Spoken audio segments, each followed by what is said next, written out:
안녕하세요. 오늘은 그 법률 절차를 직접 하시거나 또 관련 일을 하시는 분들이 생각보다 쉽게 겪으실 수 있는 어떤 실수, 함정, 이런 부분에 대해 좀 이야기 나눠보려고 합니다. 특히 이게 빠르고 간단하다고 해서 많이들 쓰시는 지급 명령 신청 있잖아요. 거기서 벌어지는 일이에요. 네, 맞습니다.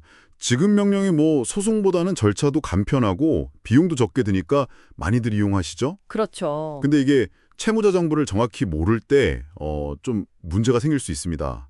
실제로 많은 분들이 채무자 이름하고 그 사업자 등록증 같은 데 나오는 사업장 주소만 가지고 신청하시는 경우가 꽤 많거든요. 네네. 사업장 주소만으로요? 근데 그게 덜컥 송달까지 돼버리면 이제 문제가 시작되는 거죠. 자, 그럼 이게 대체 왜 문제가 되는 건지, 그리고 혹시 이미 그런 실수를 했다면 해결 방법은 없는 건지 오늘 한번 자세히 들여다보겠습니다. 그러니까 신청서에 채무자 이름이랑 그 사업장 주소만 적어서 지급명령 결정문까지 딱 받았는데 이게 왜 문제가 된다는 걸까요? 결국 지급 명령을 받는 이유가 뭐겠어요? 강제 집행하려는 거잖아요. 돈 받으려고. 그렇죠. 집행하려고. 근데 이제 집행을 하려면 그 지급명령 결정문에 써 있는 사람이랑 실제로 내가 돈을 받아야 할 그 사람이 같은 사람이라는 걸 증명해야 해요. 아, 동일인 증명? 네. 이걸 동일성 소명이라고 하는데 가장 확실한 게 사실 이름이랑 주민등록번호거든요. 아니면 최소한 이름이랑 주민등록 초본상의 주소, 실제 사는 주소요. 아하. 근데 사업장 주소만 가지고는 채무자의 주민등록 초본을 뗄 수가 없어요. 아, 그쵸. 보통 거기 살진 않으니까. 네. 대부분 그렇죠. 그 사업장 주소지에 주민등록을 해놓는 경우는 거의 없으니까요. 그럼 초본이 없으면 집행법원에서 보정명령 나오거나 심하면 아예 집행 신청 자체가 좀 어려워지는 거죠. 아니, 그러면 시간 쓰고 돈 들여서 지급명령 받아놨는데 정작 중요한 강제 집행을 못하게 될 수도 있다는 거잖아요. 이거 진짜 황당하겠는데요? 혹시 그 지급명령 신청하는 단계에서라도 채무자 정보를 좀 알아낼 방법은 없나요? 예를 들면 사실조회 같은 거요? 바로 그게 지급명령 절차의 어떻게 보면 좀 한계점인데요. 지급명령은 그 정식 소송 절차가 아니다 보니까 그 단계에서는 법원에다가 사실조회 신청을 해서 채무자 주민번호 같은 걸 알아낼 수가 없어요. 사실조회가 안 된다고요? 왜죠?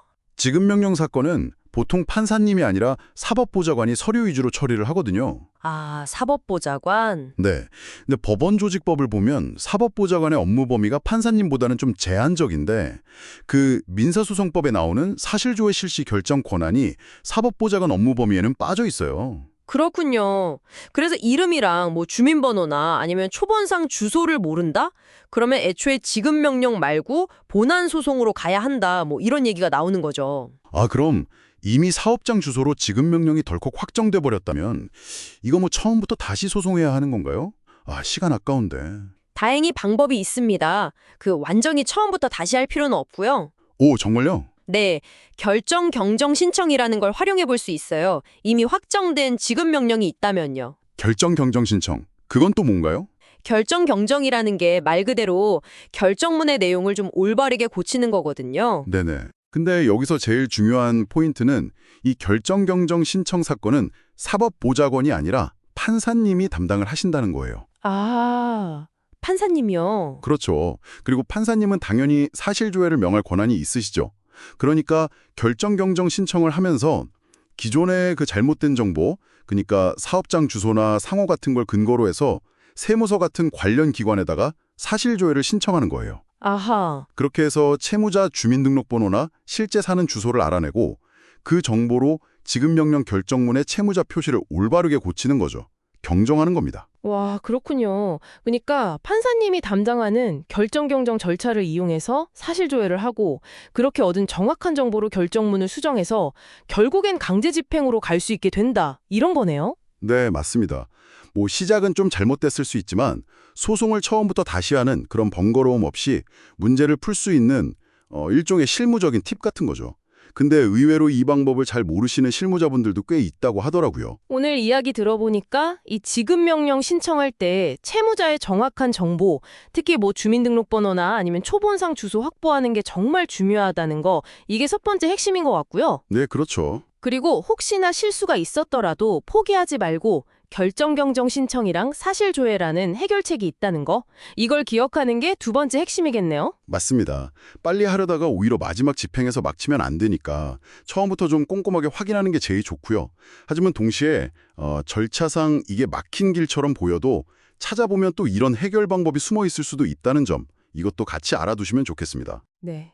오늘 저희가 깊이 파고든 이 내용이 혹시 비슷한 고민을 하고 계셨다면 조금이나마 도움이 되었기를 바랍니다. 마지막으로 이런 생각도 드네요.